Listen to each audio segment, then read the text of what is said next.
Hello everyone, I am Suraj Jangale. SKJ studies में आप सभी का स्वागत है। आज हम लोग डिस्कस करने वाले हैं भारतीय संविधान के विदेशी स्रोत। तो विदेशी स्रोत अर्थात हमारे भारत के संविधान के निर्माण के लिए विदेशों के संविधान से बहुत सारा सहायता लिया गया है। तो सबसे शुरू सहायता लिया गया है संयुक्त राज्य अमेरिका, क्योंकि ये शक्तिशाली राष्ट्र है। तो सबसे शुरू इसमें से फर्स्ट टॉपिक लिया गया है मौलिक अधिकार, उसके बाद न्यायिक पूर्वावलोकन और संविधान की सर्वोच्चता, न्यायपालिका की स्वतंत्रता और राष्ट्रपति पर महाभियोग लगाने की और उच्चतम एवं उच्च न्यायालयों के न्यायाधीशों को हटाने की विधि और वित्तीय आपात। अब आता है हमारा आयरलैंड। आयरलैंड से नीति निर्देशक सिद्धांत लिया गया है। राष्ट्रपति का निर्वाचन की व्यवस्था है और राष्ट्रपति द्वारा कला साहित्य समाज सेवा के कार्यों में जो ख्याति प्राप्त लोग हैं उनको पुरस्कृत करने का अधिकार है, ये भी लिया गया है। ठीक।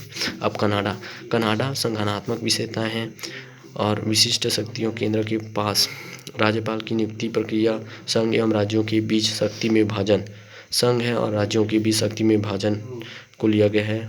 विभाजन की प्रक्रिया किस प्रकार होती है, राज्यपाल की नियुक्ति भी इसमें से लिया गया है कनाडा से ही, और विशिष्ट शक्तियाँ केंद्र के पास है और संगठनात्मक विशेषता लिया गया है।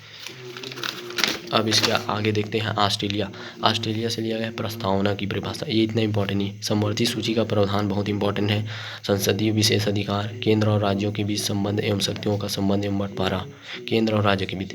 अब आता है जर्मनी आपातकाल के दौरान उसमें परिवर्तन के लिए राष्ट्रपति को मौलिक अधिकार संबंधी शक्तियाँ। अब देखो, कोई भी आपातकाल हो गया, आपात मतलब एक प्रकार से क्या हो गया, जैसे कोई अंकाल पड़ गया, ठीक है, तो उस दौरान हमारे जो राष्ट्रपति हैं उसमें परिवर्तन करने के लिए उसको बहुत सारे मौलिक अधिकार और शक्तियाँ प्राप्त है। अब आता है ब्रिटेन। तो ये जर्मनी से लिया गया है। अब ब्रिटेन है जो संसद की शासन प्रणाली, विधि निर्माण प्रक्रिया, एकल नागरिकता, ये तीनों बहुत इंपॉर्टेंट है। संसद की शासन प्रणाली, एकल नागरिकता और विधि निर्माण प्रक्रिया, तो ब्रिटेन से लिया गया है। अब आता है रूस मौलिक कर्तव्यों का प्रावधान है, जबकि मौलिक अधिकारों कहाँ से लिया गया है, अमेरिका से लिया गया है। तो मौलिक कर्तव्य लिया है रूस। जापान विधि द्वारा स्थापित, ये इंपॉर्टेंट नहीं है दोस्तों। दक्षिण Africa is a very important संविधान संशोधन की प्रक्रिया, जो संविधान संशोधन की